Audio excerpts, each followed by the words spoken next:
Good morning students. Last class में हम लोग देखे थे डेफिनेशन लिस्ट। क्या देखे थे? Definition list. तो हम लोग एक बार क्विक रिवीजन कर लेते हैं डेफिनेशन लिस्ट। और तो ये डेफिनेशन लिस्ट, इससे पहले हम लोग देखे थे order list and unordered list. तो ये डेफिनेशन लिस्ट का क्यों ज़रूरत पड़ा? तो डेफिनेशन लिस्ट हम इसलिए यूज़ करते हैं ताकि जैसे मान लीजिए हमें कहीं पे लिखना आता है, जैसे पॉइंट वाइज, जैसे एक पॉइंट लिखे, उसका हेडिंग दिए और उसको डिफाइन किया, उसको क्या किया? डिफाइन किया। फिर फर्स्ट मतलब फिर से एक हेडिंग दिए, और यहाँ पे हालांकि नंबरिंग नहीं होता है, यहाँ पे नंबरिंग नहीं होता है, ठीक है। यहाँ पे सीधा एक पॉइंट रहता है, बुलेटेड स्टाइल में रहता है या फिर स्टार करके रहता है, और फिर उसको डिफाइन करते हैं। उसी तरह से सेकंड पॉइंट होता है, उसका हेडिंग दिया, फिर उसको क्या किया? डिफाइन किए। तो इस तरह से हेडिंग दे के, मतलब टाइटल, इसको बोलते हैं डेफिनेशन टाइटल, इसको बोलते हैं डेफिनेशन डेटा या फिर डेफिनेशन डिस्क्रिप्शन। क्या बोलते हैं? Definition description. तो ये हमारा डिस्क्रिप्शन और ये टाइटल, इसके लिए हम लोग टाइटल के लिए यूज़ करते हैं dt। क्या यूज़ करते हैं? dt, ठीक है। और dt के बाद डेफिनेशन के लिए यूज़ करते हैं। इसके बाद जो dt के बाद जो हमारा कोड होता है वो होता है dd। क्या होता है? dd। और dd, और ये दोनों किसके अंदर होता है? ये दोनों हमारा होता है dl के अंदर। किसके अंदर? dl के अंदर, जो होता है डेफिनेशन लिस्ट। तो डेफिनेशन टैग, मतलब डेफिनेशन लिस्ट क्रिएट करने के लिए हमें 3 टैग का यूज़ करते हैं हम लोग। कितने टैग का? 3 टैग का। यहाँ पर देख लीजिए, यहाँ पर है ये आपका dt, सबसे ऊपर है dl, फिर है dt, तब है dd, ठीक है। dl, जैसे dl स्टार्ट करके dl क्लोज किए तो ये बताएगा कि इसके अंदर जो भी टैग आपका आएगा वो क्या आएगा? डेफिनेशन आएगा। क्या आएगा? डेफिनेशन लिस्ट बनेगा। क्या बनेगा? Definition list. dl definition list, और उसका dt। तो dt के बाद जो भी आप लिखिएगा वो क्या आपका बनेगा? वो होगा आपका डेफिनेशन टाइटल। क्या होगा? Definition title. और फिर है dd। क्या है? dd। तो dd क्या होगा? dd होगा आपका डेफिनेशन डेटा या फिर डेफिनेशन डिस्क्रिप्शन, इसको बोलते हैं। तो ये हम लोग लास्ट क्लास में देख चुके थे। नेक्स्ट हमारा है नेस्टेड टैग। क्या है? Nested tag. ये देखिए, तो ये हमारा नेस्टेड टैग है। इसमें क्या बोल रहा है? List can be nested. List can be nested, मतलब हमारा जो लिस्ट है वो नेस्टेड हो सकता है। नेस्टेड का मतलब क्या होता है? List with in list. List with in list मतलब एक लिस्ट के अंदर दूसरा लिस्ट क्रिएट करना। जैसे शायद हम कल बताए भी थे, फिर भी देख लीजिए। जैसे एक लिस्ट मान लिया यहाँ पे ओपन किए, ठीक है, ऑर्डर लिस्ट। क्या किए? ऑर्डर लिस्ट, ठीक है। आप इस तरह समझिए कि इसका आउटपुट किस तरह से हमें लाना है, तो हमें नेस्टेड लिस्ट का ज़रूरत क्यों पड़ता है। जैसे मान लीजिए हम टाइप्स ऑफ एनिमल लिखना चाहें। क्या लिखना चाहें? Types of animal. तो कितने टाइप के होते हैं? मेनली होते हैं 3 टाइप के, कार्निवोरस, हार्बिवोरस और ओमनिवोरस। तो पहला हम लिखे कार्निवोरस। क्या लिखे? कार्निवोरस। और कार्निवोरस का फिर कार्निवोरस का फर्दर हम नाम लिखे एग्जाम्पल के लिए, तो भी तो एक लिस्ट बनेगा कि 5 कार्निवोरस का 5 नाम लिखिए। फिर सेकंड में हम लिखे ओमनिवोरस या फिर हर्बीवोरस। तो हर्बीवोरस हम एनिमल लिखे, हर्बीवोरस एनिमल, और फिर उसका 5 नाम लिखे। तो ये लिस्ट हुआ 1 2, और फिर एक तीसरा लिस्ट होगा कार्निवोरस, ओमनिवोरस। ओमनिवोरस नाम लिखेंगे, फिर उसके अंदर 4-5 उसका नाम लिखेंगे। तो ये लिस्ट हुआ 1 2 3, ये क्या होगा? नंबर लिस्ट हमारा हुआ। फिर इस लिस्ट के अंदर 5-5 का एक लिस्ट बनेगा, ठीक है, 6-6 का, 7-7 का, जितना आपकी मर्जी है। तो ये क्या होगा? List with in list. तो इसी को बोलते हैं नेस्टेड लिस्ट। क्या बोलते हैं? Nested list. वही बोल रहा है list can be nested. List can be nested. You can also have a number of paragraphs. You can also have a number of paragraphs each containing a nested list in a single list item. मतलब आप nested list create कर सकते हैं, मतलब list with in list create कर सकते हैं। जैसे देखिए आपका कोड आगे दिखाया है किस तरह से है, ये देखिए, इसको समझिएगा। Here is a sample nested list. यहाँ से यूएल स्टार्ट किए, यहाँ पे यूएल को क्लोज किया। Very good. यहाँ यूएल स्टार्ट किया और यूएल को क्लोज किए, और यूएल के अंदर क्या दिए? एक एलआई और दूसरा एलआई। तो पहला जब एलआई दिए हैं तो क्या किए? क्या बोल रहा है?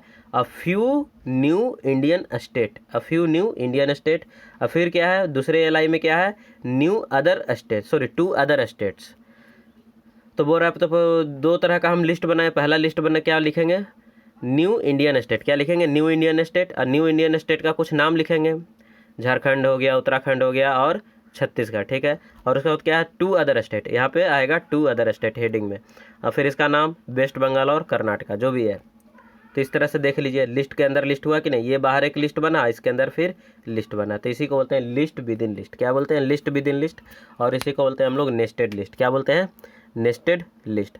तो इसी के तरह इसी के साथ हमारा जो चैप्टर है वो क्या होता है, HTML1 ख़त्म होता है इसी के साथ। और अब है हमारा कुछ इंपॉर्टेंट पॉइंट, एक बार उसको रिवाइज कर लेते हैं क्या क्या हम लोग अभी तक पढ़े, क्योंकि चैप्टर हमारा क्या बहुत ही लंबा चला है, तो कुछ पीछे का चीज़ हम लोग भूले हैं, तो एक बार उसको रिवाइज कर लेते हैं। क्या बोल रहा है, on World Wide Web the document are written in a special language called HTML। मतलब वर्ल्ड वाइड वेब मतलब वेबसाइट पे, या फिर वर्ल्ड वाइड वेब उसको शॉर्ट में वेब भी बोलते हैं, ठीक है। तो वेब जो हमारा है मतलब वेब पेजेस जो है वो किस लैंग्वेज में लिखा रहता है, और वेब पेजेस लिखने का काम हमारा होता है, एक स्पेशल लैंग्वेज है उसको बोलते हैं HTML। क्या बोलते हैं, HTML। HTML का फुल फॉर्म क्या है, hyper text markup language. A tag is a coded HTML command. अब देखिए टैग क्या होता है, तो बोल रहा है tag is a coded HTML command that indicates new part of indicates how part of web page should be displayed। मतलब टैग क्या है, टैग एक हमारे HTML का कमांड है जो हमारे ब्राउज़र को बताता है कि हमारा कोड किस तरह से डिस्प्ले होगा। N attribute is a special word used inside HTML tag. Attribute क्या है, तो एट्रीब्यूट एक स्पेशल वर्ड है, एक स्पेशल कीवर्ड है, एक्चुअली में क्या है, एक स्पेशल कीवर्ड है जो हम लोग टैग के अंदर उसको यूज करते हैं। कहाँ यूज करते हैं, टैग के अंदर, ठीक है। Used inside tag and which specify additional information to tag such as colour, alignment, height और विड्थ। मतलब जो भी टैग में आप देते हैं, तो टैग का प्रॉपर्टी एक्चुअली में ये डिसाइड करता है, कौन, attribute. An HTML document must have HTML head, body, tags where head and opening of head and closing of head specify the header part, and opening of body tag and closing of body tag specify the document body. तो हमारे HTML में क्या है, एक basic structure है जो कि सबसे ऊपर क्या रहेगा, HTML। यहाँ पे HTML भी नहीं बताया, HTML भी इसको बताना चाहिए था। तो बेसिक स्ट्रक्चर क्या है हमारे HTML का, देखिए सबसे ऊपर क्या ओपन करते हैं, HTML, ठीक है। HTML क्या किया यहाँ पे, क्लोज HTML। पूरा हमने लिख रहा है, HT से आप समझ जाइएगा कि HTML है। और HTML के अंदर क्या रहता है, हेड। क्या रहता है, HEAD, पूरा नहीं लिखना है, हेड यहाँ पे ओपन हुआ और हेड को क्या किए, क्लोज कर दिए, ठीक है। और इसी हेड के अंदर टाइटल वगैरह रहता है और बहुत सारा चीज़ रहता है, और इसके अंदर हेड के बाद फिर क्या रहता है, बॉडी पार्ट। तो वही बोल रहा है बॉडी जो है हमारे डॉक्यूमेंट का बॉडी डिस्क्राइब करता है, स्पेसिफाई करता है। नेक्स्ट क्या बोल रहा है, नेक्स्ट बोल रहा है, अच्छा एक मिनट हम थोड़ा ये बढ़ा लें, हाँ, और जूम कर लें शायद तो आप लोग को अच्छे से दिखे, बस, हाँ, ठीक है। नेक्स्ट देखिए क्या बोलता है,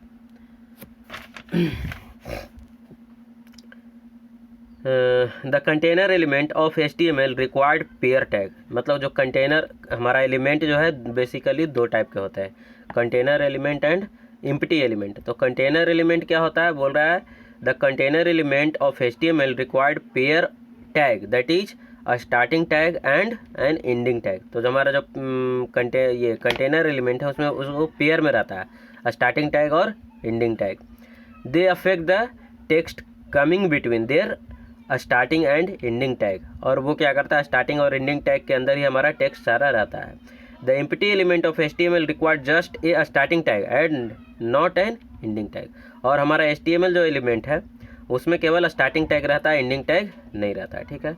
the tag that have been discussed in this chapter are. इस चैप्टर में हम लोग कौन कौन सा टैग मतलब जनरली यूज किए हैं वो बोल रहा है। तो HTML यूज किए हैं, head, title, body, H1 to H6 मतलब हेडिंग के लिए, हेडर के लिए, सॉरी हेडिंग नहीं, H1 to H6 क्या है, ये हमारा हेडर है, क्या है, सॉरी हेडिंग है, क्या है, हेडिंग। जो हम हेडिंग देते हैं ना, जो भी हम टॉपिक लिखते हैं उसका हेडिंग देते हैं, तो हेडिंग बताता है H1 to H6। और हेड क्या बताता है, हेडर क्या बताता है, ये हेडर बताता है। तो हेडर और हेडिंग में कंफ्यूज नहीं होना है। H1 to H6 जो टैग है वो हमारा है हेडिंग टैग, और हेड जो है वो हेडर टैग है, ठीक है। फिर है पैराग्राफ टैग, BR से ब्रेक टैग, लाइन ब्रेक करता है, बेस फॉन्ट जो बेसिक फॉन्ट डिसाइड करता है वो। फिर है फॉन्ट टैग, HR टैग, ये है उसके HR के बाद वाला है वो है हमारा कमेंट टैग, क्या है, कमेंट टैग। फिर है logical text style, logical text style का इतना सारा लिस्ट है। फिर है फिजिकल टेक्स्ट स्टाइल, उसका इतना लिस्ट है, ठीक है। फिर वो रहा है स्पेशल कैरेक्टर, जैसे less than, greater than, and are printed using.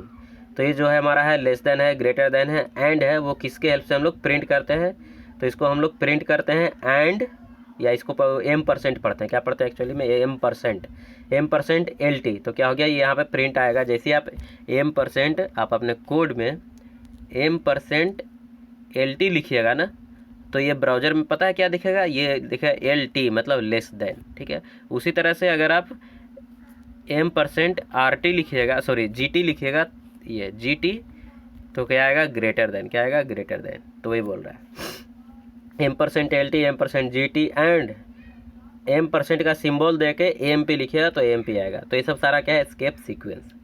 फिर वो various tag may be combined in HTML to have the desired effect. और हम लोग वेरियस टैग को क्या करते हैं, कंबाइन भी करते हैं डिजायर्ड इफेक्ट हमें लाने के लिए। The unorder and order list, the unorder या फिर unnumbered list are intended list with a special bulleted symbol in front of each item. और हम लोग अननंबर्ड या नंबर लिस्ट पढ़ ही चुके हैं।